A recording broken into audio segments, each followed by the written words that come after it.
Ayoko na mag-toys kasi napuprostrate lang ako. Ayoko rin mag-live. Live selling, they look at it as a profession ng someone na wala nang choice.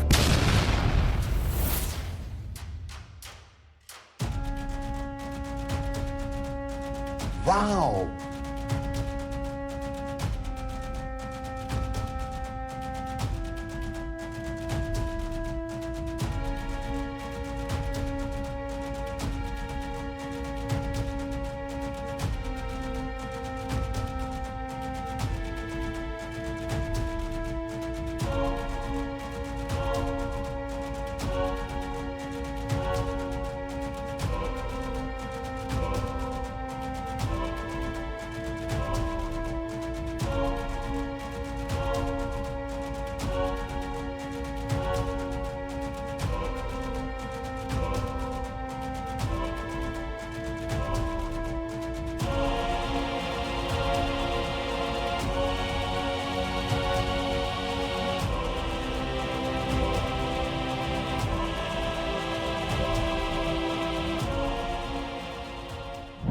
What's good guys? This is Wrestling Boy. Andito tayo ngayon sa Luminous HQ. Kasama natin ngayon si Boss B. Hi, good afternoon, good evening. Luminous Collectibles, Brother Bong Hernandez.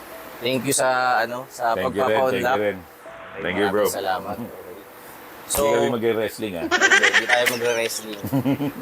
Okay, sino ba si Bong Hernandez? Prior to being a toy seller, I used to work as an IT head sa isang malaking company. I've been working as an IT head for the past 10 years. I didn't come from a wealthy family. In fact, we're 14. 14 kami magkakapatid. So imagine that. Kumbaga, pag nagkapera, basic needs lang. Food, shelter, clothing. So in a very early age, I was exposed doon sa fact na pag may gusto ka, hindi mo makukuha. That includes toys. So may gusto akong Game & Watch na hindi ko nakuha. Na-frustrate ako. Parang there's a part of me na nag-block na ng toys. Ayoko na mag-toys kasi napuprostrate lang ako. Parang may trauma ka eh. You might call it that way. Parang pag nadadaan kami sa Toys R Us, iniiwasan ko kasi nga parang nafe-feel ko baka may matrigger ako sa anak ko na kaparehas ng experiences ko. Umiiwas kami sa toys, parang hindi na nila makita, hindi na nila i-desire, di ba? Tapos ma-frustrate sila. Baka hindi ko kayang i-provide. So pag hindi ka nagla-live, ano naman ginagawa ni Boss B? Outside of live selling, I also do toys restoration and repair. In fact, saan katutak yung pila ngayon? Hindi ko na naayos. I enjoy crafts. I enjoy art. So, lahat from resculpting yung nabasag na resin, from restoring yung flaking ng mga jacket, lahat yan pinag-aralan. Talaga? Yeah, now I perfected it. Ano yung toy collection mo pala? Ano yung kinokolekta natin? Sa ngayon, wala naman talaga yung specific line. Pero because of the hype nung time na nung 2021, napakolek ako ng hope. So one hope leads to another. I was able to complete the ML, the Marvel Selects na hope. And eventually yung mga statue. Nakita ko. Mga life size. So, kung mawala itong lahat ng collection mo, magtitira ka lang ng isa. Ano dyan yung... Ang ititira ko, let's go back doon sa nakapag-frustrate sa akin is yung Game & Watch. Popeye Game & Watch. Specific, Popeye Game & Watch, Octopus Game & Watch. Meron na ako ngayon ng Popeye.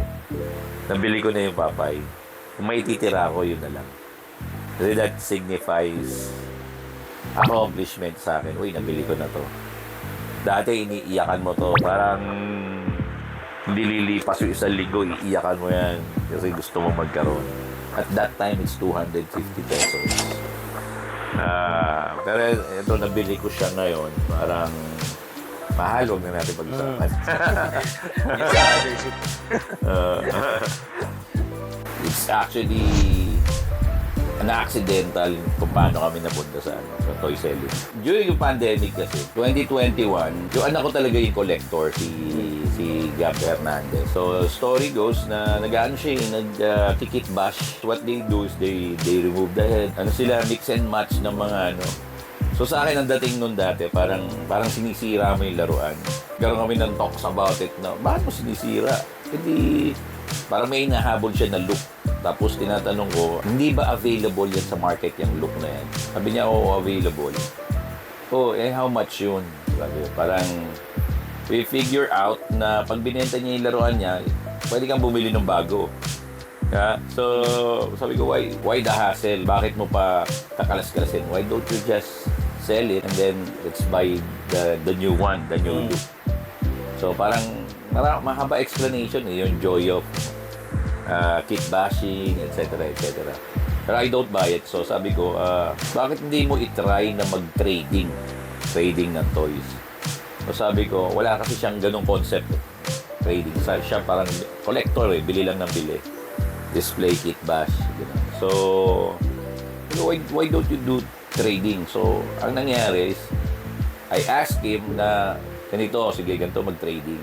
Bili ka ng pandemic to wala kaming magawa sa bahay. Kung naka-lock in kami, sabi ko, why don't you buy toys from your friends? Kasi medyo matagal na siya sa Toycom. And then, let's sell it for a profit.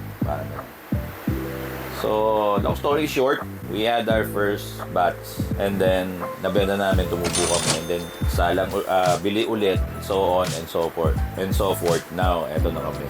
Okay, so ganun siya nag-start, ano yung idea.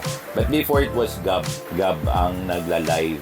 So, bali yung first live nyo, English. si Gab. si Gab. Okay. So, medyo mahulay yung yung first live na nakakatawa that parang we're just enjoying it kasi wala naman kami talagang magawa at that time. And then, there was a time na I think nagka-thesis yan. Okay. Hindi siya makapag-live kasi siya mag-focus sa thesis.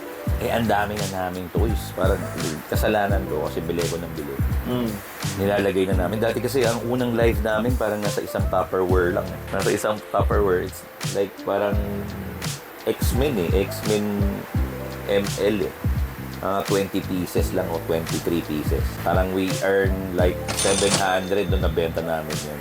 Sabi ko, uy, pwede pala. So, yun nga, nung nag-thesis na si Gab, going back, nung nag-thesis si Gab, walang magla-live. I tried doing live. Guess what? Walang bumili. Parang, ano ba to? Sa akin ba to? Sabi ko, ako ba may kasalanan nito? Kasi, it's not the item anymore. Parang, I was thinking, nahanap nila si Gab. So, eventually, parang, sige lang, relax lang, tingnan lang natin. So, nagsimula ako ng chill live. Yung chill lang talaga na as if nakikipagkwentuhan ka lang sa audience. After that, nag-pop na yung mga tito. Lumabas na ulit. And, ayun, the rest is diretso na. Komportable na. Dati, we only do Saturday live.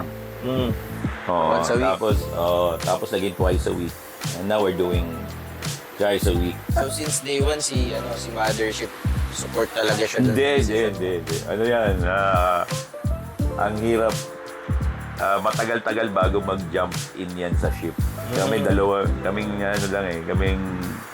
nung una kaming dalawa lang ni Gab In fact, nag-work ako. Si Gab yung nag-handle ng logistics. Nagkakapalit-palit yung shipping. Parang pag na-receive ng customer yung shipping. Tapos medyo palpak kami sa packaging. Talagang hindi kami nagbabubble wrap, things like that. So, nung nakita ni Mothership na nagkakagulo na kami sa ganun, tinulungan na kami. Una, tulong lang Hanggang nag-commit na siya na gagawin niya yung packaging and Ano yun? You're still working? Nag-work ka pa? Yes, I'm working at that time. Work from home. If you look at it, pag ni-remove mo yung travel time sa working from day to day, napakaraming oras nun So, yun. Marami kaming oras talaga, even if I'm working from home. We do live naman, parang gabi. Parang 7, 8 p.m. ang start. And then, diretso na yun. Except for weekend. So, nung nag-work ka na, and then, meron ng Luminous, nagla-live. Paano mo nahahati yung oras mo? Wala eh. If you're doing something you like, parang, ano eh, tawag dito, invisible yung paghahati ng oras eh. Kasi Okay. parang automatic when you had a free time, you go there. Hindi pa siya 100% business. Parang ano pa siya eh. Parang hobby lang talaga na para may magawa. Paano ka nakapag-decide na alisan ko na tong corporate, magpo-focus ako dito? Siguro hindi lang naman yung toys. Any other business, medyo risky eh. When you're moving from a stable job na maganda yung pay. Pero you get burned out eh from corporate. Burn out ka eh. At that time, parang in-experiment ko eh. Nag-experiment ako eh. Parang, di ba, I'm doing twice a week na live. Okay.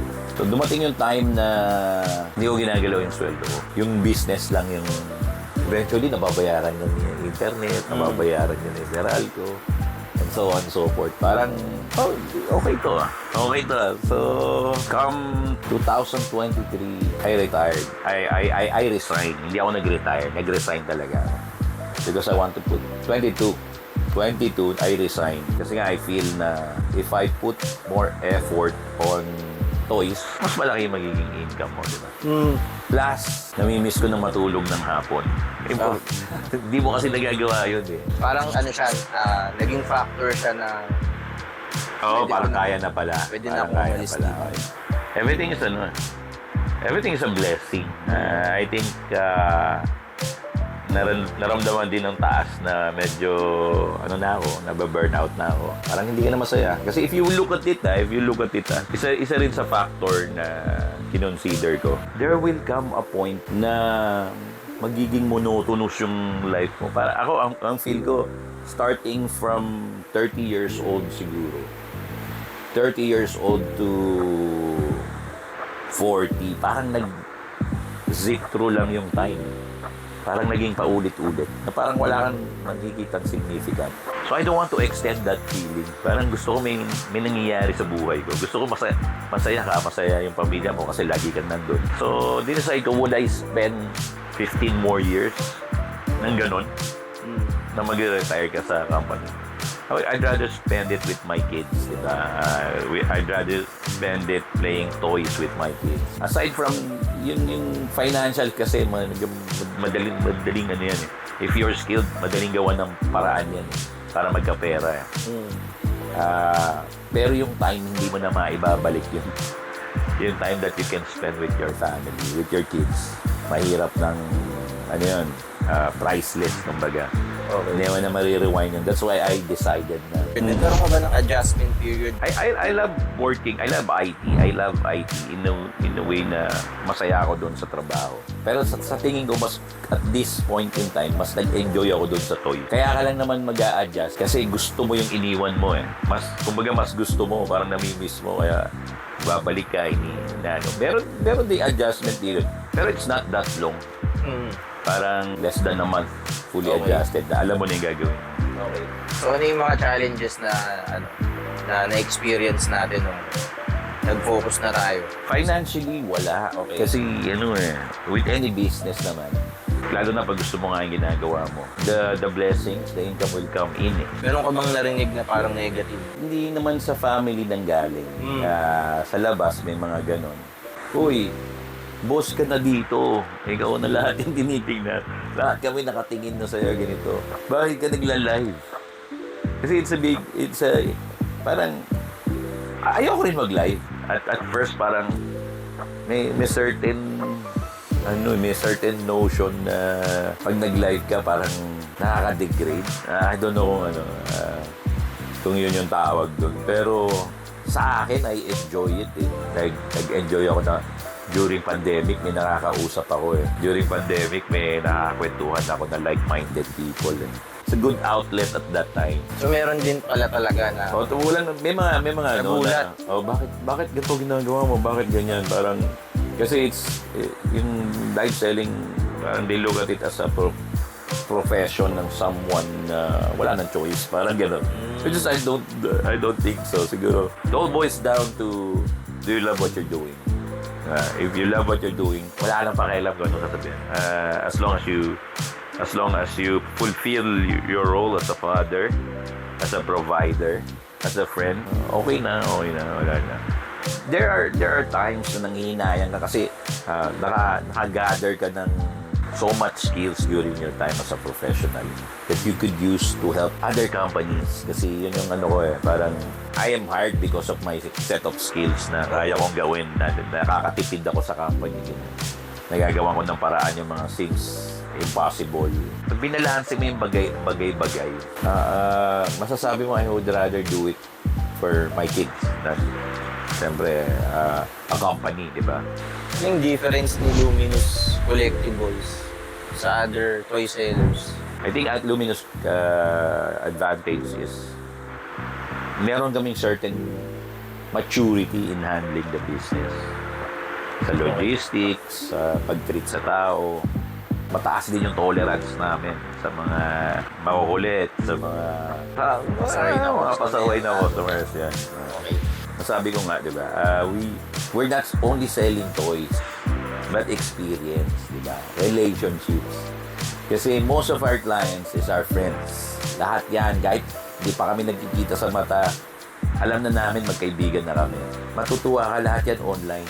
Pero pag nagkita kayo sa personal, kunyari sa toy ko, nagkita kayo, nag-aakapan talaga kami. Parang, alam mo, parang tropa mo na, parang kababata mo, kasama mo naglalaro. Parang gano'n. So yun, I think that's one of it. Probably the reason bakit hindi rin kami na-joy dibs. Napakabihira. Parang mag-aapat na taon na kami.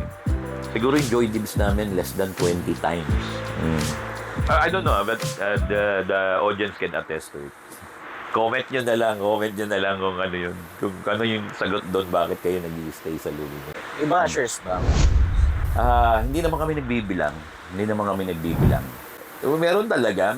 May naririnig kami, may mga chismis, may mga ano. Minsan, nagsasalita ako sa live about it. At the end of the day, sabi nga ni Taylor Swift, haters gonna hate, di ba? Bashers gonna bash.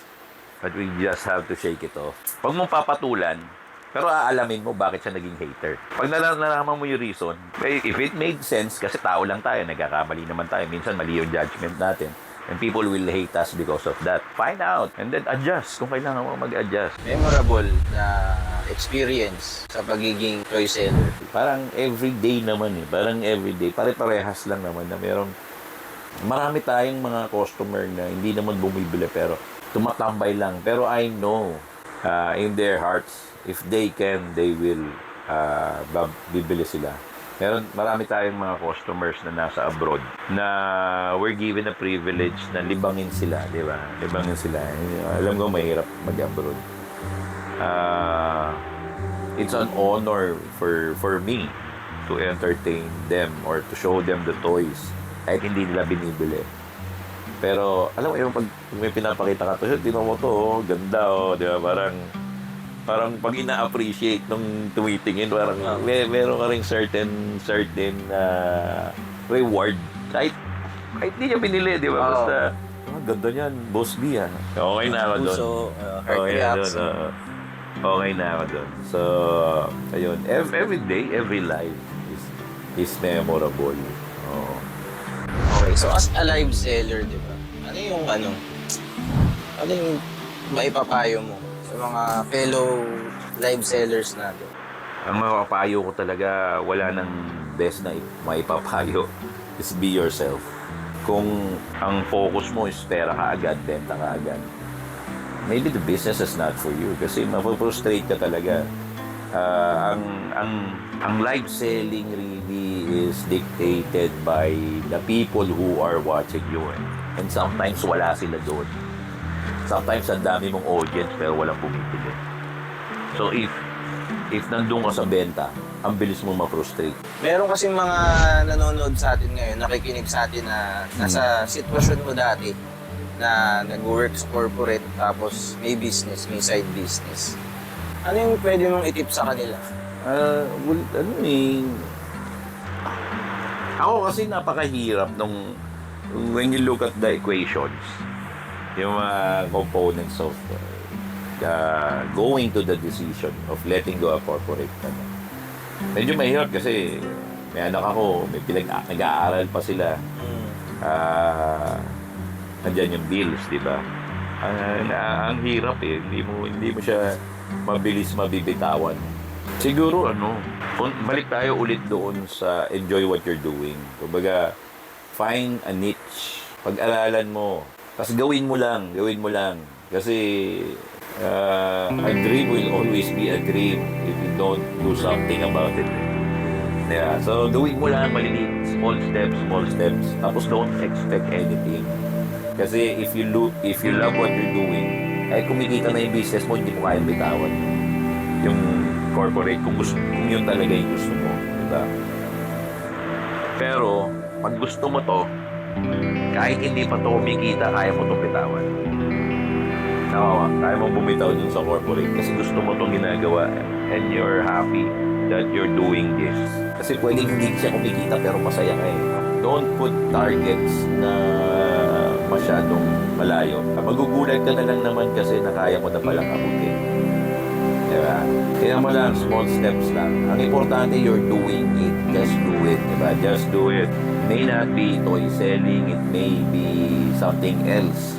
Pero ang importante, do the things that closest to your heart. Kasi when you reach that point, hindi ka na nagtatrabaho eh. Nag-happy ka na lang. Nag-enjoy ka na lang sa ginagawa. And that's something you can do all day.